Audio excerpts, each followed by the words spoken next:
자, 안녕하세요, 여러분. 기초 자동 제어, 이번 수업에서는 지난번 수업에서 다뤘던, 정기적인, 제어 시스템, 그 다음에 기계적인 제어 시스템에서도 우리가 병진 운동 시스템, 회전 운동 시스템에 대해서 배웠습니다.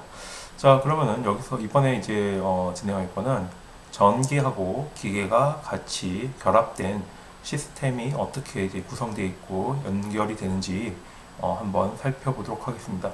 결론만 놓고 얘기하게 되면은 여러분들이 전기하고 기계하고 다르다라고 생각을 할 수 있는데 또 보면은 이제 똑같은 부분이 있어요.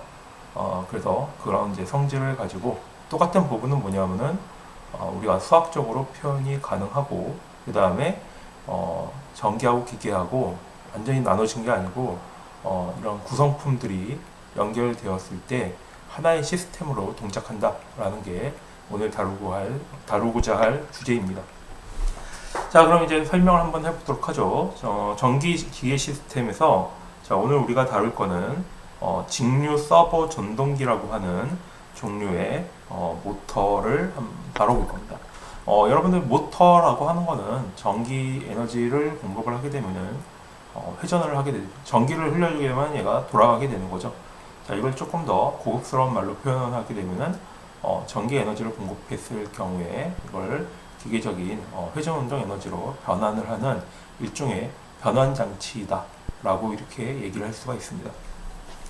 자, 그러면은 이 전동기 여기서 우리가 이 모델링이라는 것을 진행을 할 건데 이 모델링의 물리적인 메커니즘은 이미 다 연구가 돼가지고 여기서 이제 소개를 할 거고요. 여기 보게 되면 이제 전동기의 구조에 대해서 이렇게 그림이 그려져 있는 게 있습니다. 자, 전동기 같은 경우에는 전자기 유도 현상이라는 현상을 이용을 해가지고 전류의 흐름이 바뀌게, 그러니까 코일 인덕터의 전류의 흐름이 바뀌게 될 경우에 그게 회전으로 하는 형태로 이제 힘이 가해지게 된다라고 하는 게 원리였었죠. 자, 그러면은 이게 전동기를 보게 되면은 전동기는 기본적인 구조가 이렇게 코일로 구성이 되어 있습니다. 코일로 구성이 되어 있는데 일반적으로 한쪽이 고정이 되어 있고 한쪽이 이렇게 움직일 수 있도록 구성이 되어 있죠. 자, 그래서 전기 에너지의 교류를 흘려주게 되면은 이쪽에서는 이게 힘의 형태로 나타내게 됩니다. 자, 여기 보게 되면 전동기 같은 경우에는 여기서 소개하는 전동기는 직류 서버 전동기라는 건데 이 코일이 여기 보게 되면은 요 외곽 쪽에 이렇게 연결되어 있죠. 코일이 바깥쪽에 이렇게 구성이 되어 있고요. 그 다음에 안쪽에 이쪽 부분이 있는데 자, 이것도 코일로 구성이 되어 있습니다. 그래서 여기서 보게 되면은 그리고 바깥쪽에는 또 이렇게 자석이 이렇게 연결되어 있죠. 자, 그래서 이런 형태의 여기에 보게 되면 전류를 흘려주게 되면은 여기서는 전기가 흐르게 되고요. 전류가 흐르게 되고 바깥쪽에 여기 자석이 있는데 자석에서의 요 힘 방향에 따라 가지고 힘 방향이 이쪽으로 바뀌게 되는데 전류의 흐름에 따라 가지고 힘 방향이 계속 이런 식으로 바뀌어서 여기 있는 정류자가 회전을 해가지고 기계적인 출력으로 이제 바뀌게 되는 거죠. 자, 그러면은 이거를 우리가 앞에서 배웠던 여러 가지 이제 소자들을 이용을 해가지고 모델링을 이제 한번 해볼 건데요. 자, 여기 보게 되면 전동기의 모델링은 그래서 입력하고 이제 출력이 어떻게 되는지 이제 우리가 생각을 해보면 외부에 이렇게 전류를 흘려줘야겠죠. 자, 그래서 입력은 전압으로 이렇게 얘기를 하고요. 그 다음에 출력은 여기서 보면 기계적으로 이렇게 회전이 된다고 했잖아요. 회전이 되기 때문에 자, 우리가 앞에서 회전 운동 시스템을 얘기를 할 때 회전을 우리가 각변이라고 하는 세타라고 하는 각변이라는 개념을 이용을 했습니다. 자, 그래서 출력은 각변이가 되겠죠. 자, 그래서 입력은 전압, 그 다음에 출력은 각변이. 자, 이렇게 우리가 얘기를 할 수가 있습니다. 자, 그러면 이 그림을 정기적인 회로로 이렇게 그려본 건데요. 자, 여기 보게 되면은 이 모터에는 저항이 있고요. 그 다음에 아까 이게 제가 코일이 있다고 얘기했잖아요. 전선이 이렇게 감겨져 있죠.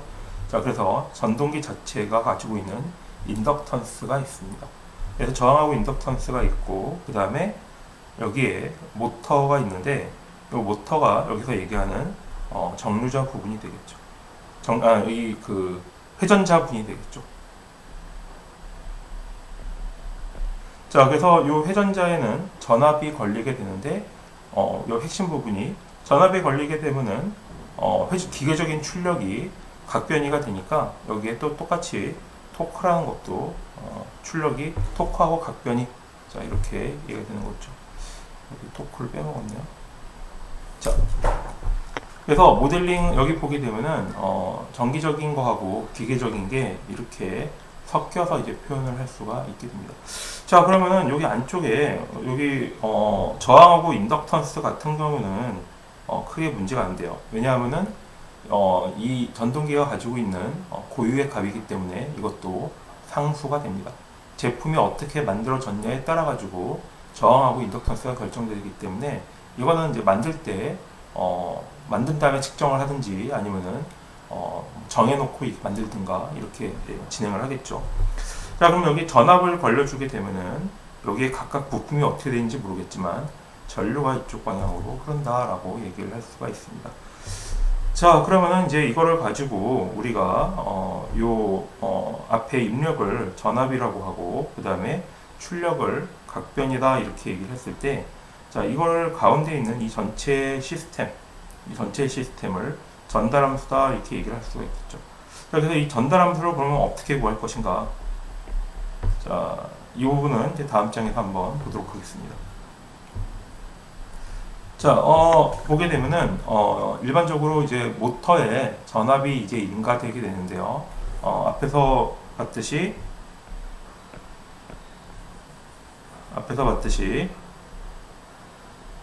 일종의 이것도 회로라고 생각하게 되면은, 부품이,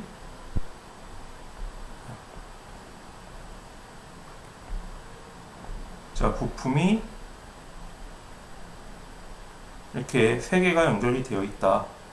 아니면은 정기적인 소자가 이런 식으로 세 개가 연결되어 있다. 자, 라고 얘기를 할 수가 있죠.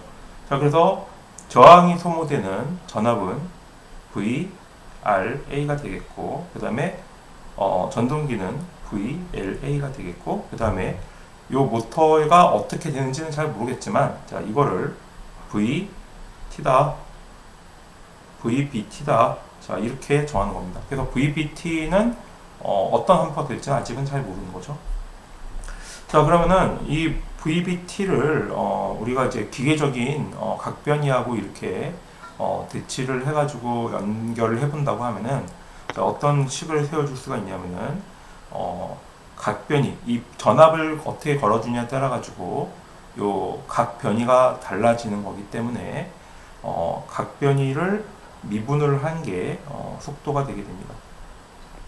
자, 그리고 이 속도 성분에다가 그 다음에 KB라고 하는 값을 곱해주게 되는데, 자, 이것도 마찬가지로 역기전력 상수라고 해서 모터가 만들어질 때 결정되는 값을 의미를 하게 됩니다. 자, 그래서 요 식을 가지고 이 미분 방정식을 가지고 얘를 또 라플라스 변환을 해가지고 이제 보게 되면은 VB는 이제 라지 VB S가 되는 거고, 그 다음에 KB는 그대로 내려오고요. 그 다음에 이게 속도의 형태가 되는 거니까 요거를 미분되는 거는 S가 곱해진다고 했죠. 그래서 각변위에 S를 곱한 형태로 이렇게 표현을 할 수가 있습니다. 자, 이게 뭐 원리가 이렇게 된다는 게 아니고, 자, 이렇게 모델링을 해가지고 이제 표현을 해봤다는 거죠. 그러니까. 자, 그러면은 요 VBS에 대해서 이 전압이 걸리는 거에 따라 가지고 각변이가 이제 바뀌는 걸로 표현할 수 있기 때문에 이거를 앞에서 우리가 봤던 요 공식 있죠. 킬로웨프에 어디 있어요? 킬로웨프에 전압 법칙을 통해 가지고 직렬 회로 관계식으로 이렇게 표현할 수가 있는 거죠. 얘가 VRA가 되는 거겠고, 얘는 VLA가 되는 거겠고, 얘는 VB가 이렇게 되는 거기 때문에 이 각각의 세 개의 전압을 곱해준 게 우리가 이 모터에 가해주는 입력 전압하고 같아지게 되는 겁니다. 자, 그래서 이 세 개를 이제 더해주게 되면은 요 키르호프의 전압 법칙에 대한 공식이 하나 나오는데, 자, 그래서 이거를 일단 하나 여기서 쓰게 될 거고요. 자, 그러면은 이거는 이제 다음 장에서 또 한번 보도록 하겠습니다. 자, 앞에서 보게 되면은 각변이 관계에 대해서 이제 봤고요. 그 다음에 또 보면 출력이 토크도 있었죠. 자, 그래서 토크는 또 어떻게 관계가 되는지 한번 살펴보도록 하겠습니다. 자, 모터에 인가되는 전류와 토크는 비례 관계에 있다. 자, 그래서 앞에 전압은 각변이하고 관계가 있고, 전류는 토크하고 관련이 있습니다. 자, 그래서 전류를 많이 흘려주면 많이 흘려줄수록 모터의 힘이 좋아지게 되는 거죠. 그렇죠? 자, 그러면은 전류를 증가시키게 되면은 토크도 같이 증가를 하게 돼요. 자, 그래서 이거를 마찬가지로 공식을 이렇게 세워보게 되면은 전류하고 토크의 비례 관계인데, 요 KT라는 값을 이렇게 놨습니다. KT는 전동기 토크 상수라고 해가지고, 이것도 마찬가지로 전동기를 만들게 되면은 그때 결정되는 값인 거죠.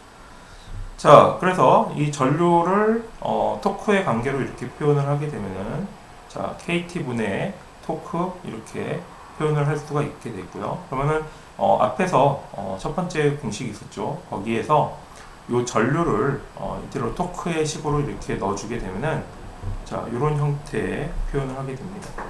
자, 이거 다시 앞에 거 볼까요? 여기 IA가 요거 있죠. 그 다음에 IA가 요거 있죠. 요 두 개의 앞에서 전류하고 토크의 관계식을 입력을 해가지고 넣어주게 되면은 토크하고 각변이가 있는 형태의 방정식이 이렇게 해서 함수를 이렇게 만들 수가 있는 거죠. 자, 다음에 이제 모터 부분이 모델링이 이제 끝났습니다. 자, 근데 일반적으로 우리가 앞에서 회전운동 모델링을 할 때 그냥 회전하고 각변이하고 토크만 이렇게 얘기했나요? 그렇지 않죠? 기계적인 운동으로 바뀌었으면은 그 기계적인 운동을 써먹어야 되는 거죠. 자, 그래서 모터에는 관성이 있고요. 그 다음에 비스코스 댐핑이라고 해가지고 마찰에 대한 요소가 있는 거죠. 자, 그래서 모터 부분이 기계적인 운동에 여기 있는 관성이 있고, 그 다음에 점성 마찰이 이렇게 포함되어 있을 경우, 자, 어떻게 계산을 하게 되냐면은 이건 앞에서 이미 다뤘던 거죠. 자, 토크하고 각변이의 관계는, 자, 앞에서 요 앞에 어딨죠? 자, 요 부분에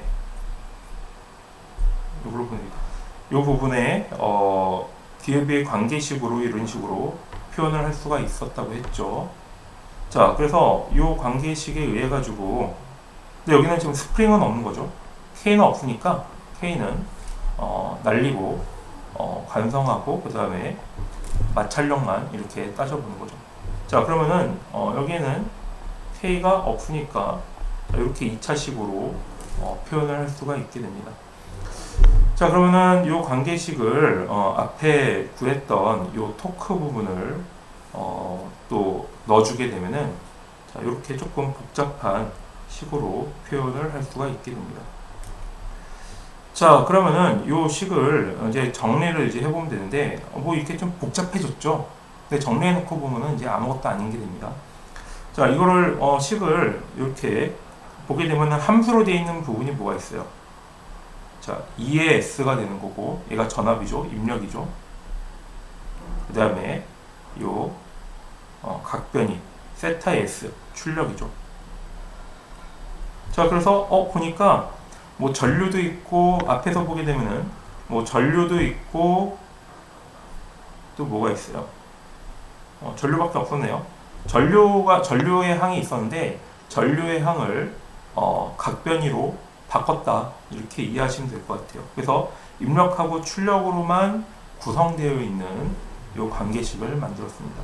자, 그래서 이거를 앞을 빼가지고 이제 내보내게 되면은 자, 이런 항이 만들어지고요. 그 다음에 S의 각변이 그 다음에 입력 전압 이렇게 표현을 할 수가 있게 됩니다. 자, 그러면은 우리가 전달함수를 표현할 때 전달함수는 입력하고 출력의 비라고 얘기했죠. 자, 그래서 이 세타를 이쪽으로 분자로 보내고 그 다음에 세타하고 그 다음에 EA로 이렇게 항을 바꿔가지고 표현을 하게 되면은 자, 이런 형태의 전달함수가 나오게 되는데요. 자, 여기서 중요한 게 여기 여러분들이 지금 문자가 많다고 헷갈리면 안 돼요. 자, 앞에서 보게 되면은 요 RA라고 하는 거는 저항이라고 얘기했죠. 얘는 상수예요. 자, JM도 여기에 모터에 가해지는 관성 성분인 거죠. 자, 그렇기 때문에 자, 이것도 상수가 되는 거죠. 그 다음에 JM도 상수죠. DM도 상수죠. KT하고 KB 둘 다 모터가 만들어질 때 결정되는 상수값이라고 했습니다. 저항도 당연히 상수고요. 자, 그래서 이거를 보니까 다 정리하게 되면은 여기에 S 더하기 S 플러스 어떤 값이 나오는데 자, 이것들이 다 그냥 상수가 된 값이기 때문에 결국은 이게 알파 형태의 값이 되게 되는 거고요. 그 다음에 분자는 어떤 K라고 하는 값으로 이게 표현을 할 수가 있습니다. 그래서 이거를 그냥 값을 다 정해졌다라고 보게 되면은 결국은 S 곱하기 S 플러스 알파분의 K라는 형태의 전달함수로 이렇게 표현할 수가 있는 거죠. 자, 그러면 이거를 우리가 시간적인 묘소로 표현한다고 했을 때 또 부분 분수 분해 통해 가지고 이걸 풀어주게 되면은 이 모터가 전압이 걸릴 때 이 각변이가 어떻게 되는지를 우리가 함수 형태로 표현을 할 수가 있고 시간에 대해서도 어떻게 되는지 확인할 수가 있게 되는 거죠. 자, 그러면은 이제 궁금한 게 이제 하나 있는데 그러면은 토크하고 속도 관계에 대해서 앞에서 우리가 전동기 토크 상수가 있고 그 다음에 역기전력 상수가 있다 이렇게 우리가 다뤘는데요. 자, 그러면 전동기 토크 상수하고 역기전력 상수는 어떻게 구하냐? 자, 이게 조금 궁금할 수가 있겠죠. 자, 일반적으로 모터가 만들어졌을 때 우리가 이걸 알고 만드는 게 아니고 이제 만든 다음에 그거를 측정을 해가지고 이 값을 결정하게 되는데요. 그때 사용하는 게 다이나모 미터 시험이라고 합니다. 자, 그래서 이 다이나모 모터 시험은 어떻게 하는 거냐면은 전동기 전압에 따른 토크와 속도를 측정을 하는 거죠. 그래서 전동기에다가 전압을 걸어주게 돼요. 그럼 얘가 회전이 나올 거 아니에요? 그 다음에 얘가 전류를 흘려주게 되면은 힘을 발생하게 되겠죠. 자, 그러면은 그 힘하고 그 다음에 속도를 측정을 해가지고 우리가 요 각각의 상수를 걸 수가 있습니다. 자, 여기서 개념이 무브화 속도하고 스톨 토크라는 게 있는데요. 자, 무브화 속도는 뭐냐면은 앞에 모터에 보게 되면은 앞에 J를 걸어주게 되죠. 자, 그러면은 요 J가 그러면 모터에 가해지는 무게인 거죠. 그러니까 요 무게를 측정을 해가지고 얘가 안 도는 순간, 요 안 도는 순간이 스톨 토크가 되겠습니다. 자, 그래서 모터에 돌지 않은 상태에서의 토크. 그래서 모터를 도는데 얘를 꽉 잡아줘서 더 이상 모터가 안 돌아갔을 때 힘, 그거를 스톨 토크다 이렇게 얘기합니다. 스톨 토크는 걸리게 되면은 모터는 일반적으로 타게 되는데 그 한계점을 이제 찾으려고 하는 거죠. 무브화 속도는 거꾸로 여기 있는 J 성분, 요 무게 성분을 0으로 만들어 가지고 그러니까 아무것도 안 장착되었을 때의 속도, 자, 그거를 무브화 속도다라고 얘기를 하게 됩니다. 자, 이때는 최고의 각속도가 나오게 되는 거죠. 자, 그리고 이때는 속도가 0이 되는 거죠. 자, 그래서 요거를 각속도, 가로축은 각속도, 그 다음에 세로축은 토크 이렇게 했을 때 자, 여기에 보게 되면 전압을 걸어주는 거에 따라 가지고 전압을 뭐 1V를 걸어주든 10V를 걸어주든 이 걸어줬을 때 여기가 스톨 토크부터 그 다음에 최대 각속도에 대한 자, 이런 1차 함수, 기울기가 음수인 1차 함수의 형태가 나오게 됩니다. 자, 그리고 여기 보게 되면 스톨이 걸리는 힘을 측정할 수가 있다면은 여기 저항하고 그 다음에 요 전압을 가지고 우리가 이 KT 값을 계산해낼 수가 있습니다. 자, 그래서 전등기 토크 상수는 최대 토크를 전압으로 나눈 거하고 그 다음에 요 전동기 토크 상수를 저항으로 이렇게 나눈 값하고 이제 같게 되는 거고요. 역기전력 상수는 또 어떻게 가냐면은 모터에 가해주는 전압을 요 무브하 속도로 나누어 주었을 때 값이 역기전력 상태가 됩니다. 자, 그래서 우리가 모터가 모르는 모터가 있으면은 이 다이나모 모터 시험을 통해 가지고 전등기 토크 상수하고 그 다음에 역기전력 상수를 안 다음에 그거를 여기다 우리가 꾸밀려고 하는 시스템에다가 적용을 해가지고 이런 식으로 전달 함수를 구할 수 있게 되는 거죠. 자, 그러면은 여기까지 우리가 이게 그러니까 우리 수업의 이 부분이 좀 약간 끝판왕인 거죠. 상당히 좀 복잡하긴 한데 이 부분 같은 경우에는 여러분들이 또 어렵다 하는 게 아니고 문자 상수들이 많아가지고 어려워 보이는 거지, 우리가 여기 있는 값들을 다 알면은 여기다가 값을 넣어보면은 실제 모터의 움직임이 어떤 식으로 회전하는지를 우리가 또 알 수 있게 됩니다. 네, 제가 강의 자료를 조금 업데이트를 했는데 여기에 제가 링크를 하나 추가를 했습니다. 그래서 여러분들 저기 도어 말고 저기 추가 강의 자료 하는 부분에 강의 자료 업데이트 해가지고 눌렀으니 이 링크를 한번 눌러서 한번 보도록 하겠습니다. 자, 여기 보게 되면은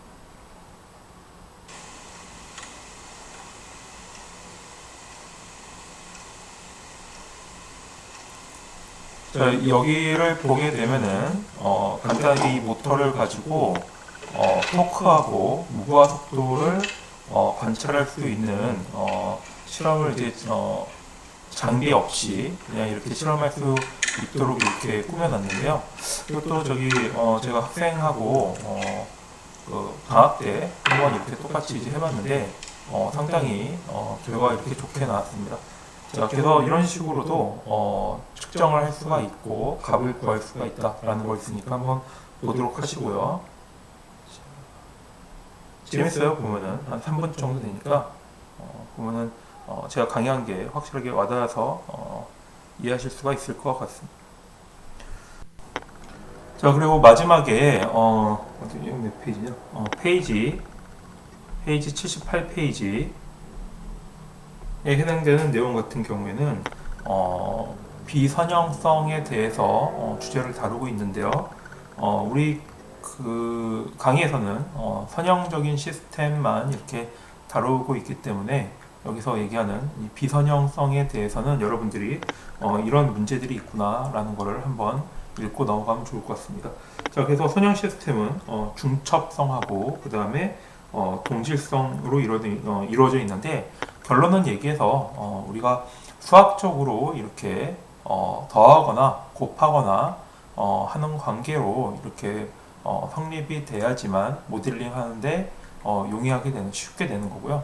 근데 그런 성질을 가지고 있지 못할 경우에는 모델링을 하는데 조금 어렵기 때문에 또 다른 테크닉들이 이렇게 필요하게 되는 거죠. 그래서 비선형성에 대한 테크닉을 소개를 하고 있습니다.